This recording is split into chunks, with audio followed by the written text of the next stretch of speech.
തിരക്ക് കൂടുന്ന സാഹചര്യം പരിഗണിച്ച് മംഗലാപുരം തിരുവനന്തപുരം വന്ദേ ഭാരത് ട്രെയിനിൽ 8 കോച്ചുകൾ കൂട്ടിച്ചേർത്തു. കഴിഞ്ഞ ദിവസം മുതൽ 16 കോച്ചുകളുമായാണ് ട്രെയിൻ ഓടിത്തുടങ്ങിയത്. ഒരു എക്സിക്യൂട്ടീവ് ചെയർ കാറും 7 ചെയർ കാറുമാണ് ഉൾക്കൊള്ളിച്ചിരിക്കുന്നത്. ഇതോടെ 14 ചെയർ കാറുകളും 2 എക്സിക്യൂട്ടീവ് കോച്ചുകളും മംഗലാപുരം ട്രെയിനിലുണ്ടാകും. തിരുവനന്തപുരം കാസർഗോഡ് വന്ദേ ഭാരതിന് 20 കോച്ചുകളാണുള്ളത്. ഈ മാസം ആദ്യമാണ് മംഗലാപുരം തിരുവനന്തപുരം വന്ദേ ഭാരതിന് 16 കോച്ചുകളുള്ള ട്രെയിൻ അനുവദിച്ച് റെയിൽവേ ബോർഡ് ഉത്തരവായത്. യാത്രക്കാരുടെ വലിയ തിരക്കുണ്ടെങ്കിലും കോച്ചുകൾ കുറവായതിനാൽ ടിക്കറ്റ് കിട്ടാത്ത സ്ഥിതിയായിരുന്നു.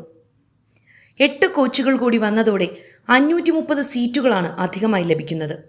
മംഗലാപുരത്ത് നിന്ന് രാവിലെ 6:25 പുറപ്പെടുന്ന ട്രെയിൻ ഉച്ചയ്ക്ക് 3:05 തിരുവനന്തപുരത്തെത്തുക.